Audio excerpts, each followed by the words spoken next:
ਤਾਂ ਉਧਰ paper leak ਦੇ ਮਸਲੇ ਤੇ ਜਿੱਥੇ ਪਹਿਲਾਂ ਹੀ ਸਿਆਸੀ ਸੰਗਰਾਮ ਮਚਿਆ ਹੈ, ਸਿਆਸਤ ਆਰ ਪਾਰ ਹੈ, ਹਾਕਮ ਧਿਰ ਬਨਾਮ ਸੱਤਾ ਧਿਰ ਵੱਡੀ ਜੰਗੇ ਮੈਦਾਨ ਹੈ, ਤਾਂ ਉੱਥੇ ਹੀ ਸੰਸਦ ਅੰਦਰ ਵੀ ਇਸ ਤੇ ਜਾਰੀ ਸਿਆਸੀ ਘਮਸਾਨ ਹੈ। आलम है कि उस वेले संसद अंदर जबरदस्त हंगामा होया जदों राहुल गांधी ने इल्जाम केंद्रीय गृह मंत्री अमित शाह ते गंभीर किया। पेपर लीक सियासत ऑन पीक, अमित शाह ते राहुल दा बयान, गोली वाले बयान ते सियासी घमसान, पेपर लीक मसले ते सियासी गदर, किसने दिता गोली चलाउण दा ऑर्डर। ਤਾਂ ਇਹ ਸਵਾਲ ਇਸ ਲਈ ਕਿਉਂਕਿ ਪੇਪਰ ਲੀਕ ਦੇ ਮਾਮਲੇ ਦੇ ਵਿੱਚ ਜਿੱਥੇ ਪਹਿਲਾਂ ਹੀ ਸਿਆਸੀ ਸੰਗਰਾਮ ਮਚਿਆ, ਸਿਆਸਤ ਆਰ ਪਾਰ ਹੈ ਤਾਂ ਹਾਕਮ ਧਿਰ ਬਨਾਮ ਸੱਤਾ ਧਿਰ ਵੱਡੀ ਜੰਗੇ ਮੈਦਾਨ ਅਤੇ ਉੱਥੇ ਹੀ ਸੰਸਦ ਦੇ ਅੰਦਰ ਵੀ ਇਸ ਦੇ ਜਾਰੀ ਸਿਆਸੀ ਘਮਾਸਾਨ ਹੈ।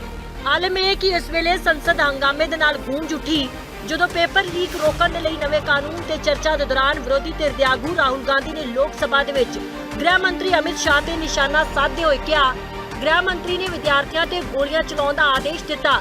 ਇਹੀ ਨਹੀਂ, 20 ਜੁਲਾਈ ਨੂੰ ਸੰਸਦ ਤੱਕ ਹੋਏ ਮਾਰਚ ਦੇ ਦੌਰਾਨ ਹੋਈ ਹਿੰਸਾ ਤੇ ਗੱਲ ਕਰਦਿਆਂ ਰਾਹੁਲ ਗਾਂਧੀ ਨੇ ਕਿਹਾ, ਕੇਂਦਰੀ ਗ੍ਰਹਿ ਮੰਤਰੀ ਅਮਿਤ ਸ਼ਾਹ ਨੇ ਭਾਰਤ ਦੇ ਵਿਦਿਆਰਥੀਆਂ ਤੇ ਗੋਲੀ ਚਲਾਉਣ ਦਾ ਆਦੇਸ਼ ਦਿੱਤਾ। ਉਹਨਾਂ ਕਿਹਾ ਕਿ ਹੁਣ ਗ੍ਰਹਿ ਮੰਤਰੀ ਸੰਸਦ ਦਾ ਸਾਹਮਣਾ ਕਰਨ ਤੇ ਵਿਦਿਆਰਥੀਆਂ ਤੇ ਹੋਏ ਹਮਲੇ ਬਾਰੇ ਗੱਲ ਕਰਨ ਦੀ ਹਿੰਮਤ ਨਹੀਂ ਕਰ ਰਹੇ। ਇਸ ਤੋਂ ਇਲਾਵਾ ਰਾਹੁਲ ਗਾਂਧੀ ਨੇ ਕਿਹਾ ਕਿ ਸਿੱਖਿਆ ਮੰਤਰਾਲਾ ਕਦੇ ਧਰਮੇਂਦਰ ਪ੍ਰਧਾਨ ਨੇ ਚਲਾਇਆ ਨਹੀਂ ਬਲਕਿ ਇਸ ਨੂੰ ਆਰਐਸਐਸ ਨੇ ਚਲਾਇਆ। ਉਹਨਾਂ ਇਹ ਵੀ ਕਿਹਾ ਕਿ ਵਿਦਿਆਰਥੀਆਂ ਨੂੰ ਆਰਐਸਐਸ ਵਾਲਾ ਬਣਨ ਨਹੀਂ ਦਿੱਤਾ ਜਾ ਰਿਹਾ। ਹਰ ਯੂਨੀਵਰਸਿਟੀ ਦੇ ਵਿੱਚ ਆਰਐਸਐਸ ਦੇ ਨਾਲ ਜੁੜਿਆ ਵੀਸੀ ਹੈ। ਰਾਹੁਲ ਗਾਂਧੀ ਨੇ ਲੋਕ ਸਭਾ ਦੇ ਵਿੱਚ ਕਿਹਾ ਕਿ ਸਿੱਖਿਆ ਵਿਵਸਥਾ ਬਹੁਤ ਮਹਿੰਗੀ ਹੈ। ਸਰਕਾਰ ਪੂਰੇ ਸਿੱਖਿਆ ਬਜਟ ਦੇ ਵਿੱਚ ਜਿੰਨਾ ਖਰਚ ਕਰਦੀ ਹੈ ਉਸ ਤੋਂ ਜ਼ਿਆਦਾ ਪੈਸਾ ਇੱਕ ਪ੍ਰੀਖਿਆ ਤੇ ਖਰਚ ਹੋ ਜਾਂਦਾ ਹੈ।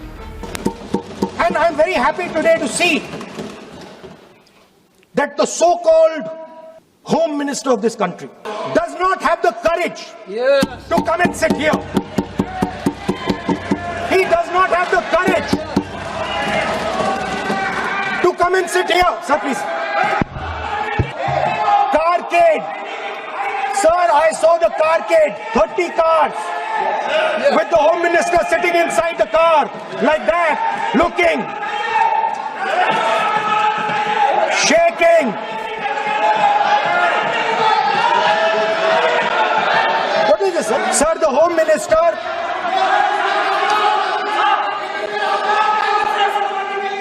Home Minister authorized the shooting of our students, sir. He put pellets into the blood of our students. He ordered the students of India to be shot. Sir, ਹਾਲਾਂਕਿ ਰਾਹੁਲ ਗਾਂਧੀ ਦੇ ਇਸ ਬਿਆਨ ਤੇ ਹਾਕਮ ਧਿਰ ਵੀ ਹਮਲਾਵਰ ਹੋਈ। ਸੱਤਾ ਧਿਰ ਵੱਲੋਂ ਤਿੱਖੀ ਪ੍ਰਤੀਕਿਰਿਆ ਦੇਂਦੇ ਸੰਸਦੀ ਮਾਮਲਿਆਂ ਦੇ ਮੰਤਰੀ ਕਿਰਨ ਰਿਜੀਜੂ ਨੇ ਇਤਰਾਜ਼ ਜਤਾਇਆ ਤੇ ਰਾਹੁਲ ਗਾਂਧੀ ਤੋਂ ਮਾਫੀ ਮੰਗਣ ਦੀ ਮੰਗ ਕੀਤੀ। Rahul Gandhi ji unparliamentary vote use नहीं करते तो यहाँ से भी टोकने का कोई आवश्यकता ही नहीं है। अभी जो शब्द मैं ये मानता हूँ कि राहुल गांधी बहुत तरीके से ऐसा शब्द यूज कर रहे हैं, वो एक स्टूडेंट के नाम से ऐसा शब्द का इस्तेमाल कर रहे हैं। वो इस्तेमाल तो वही कर रहे हैं ना, राहुल गांधी जी ही कर रहे हैं। वो नाम ले रहा है स्टूडेंट का, स्टूडेंट का नाम नहीं बोल रहे हैं, लेकिन स्टूडेंट का नाम से इन्होंने जो शब्द यूज किया है वो अनपार्लियामेंट्री वर्ड है, और जो अनपार्लियामेंट्री वर्ड है उसका इस्तेमाल नहीं कर सकते हैं और उसको हटा देना चाहिए। अनपार्लियामेंट्री एक्सप्रेशन का किताब आप भी चाहिए, और आपने जो शब्द इस्तेमाल किया वो अनपार्लियामेंट्री वर्ड है। मैं नहीं कह रहा हूँ, रूल बुक। मुझे हैरत है नेता प्रतिपक्ष एलओपी जी के व्यवहार पर।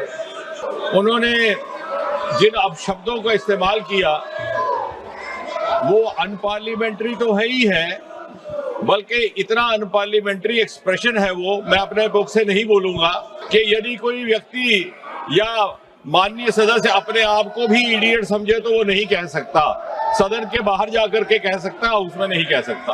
और इसलिए जब वो कहते हैं कि मैं किसी व्यक्ति विशेष के बारे में ये शब्द इस्तेमाल नहीं कर रहा, तो कई बार ये शंका होती है कि क्या वो छात्रों के लिए कर रहे हैं।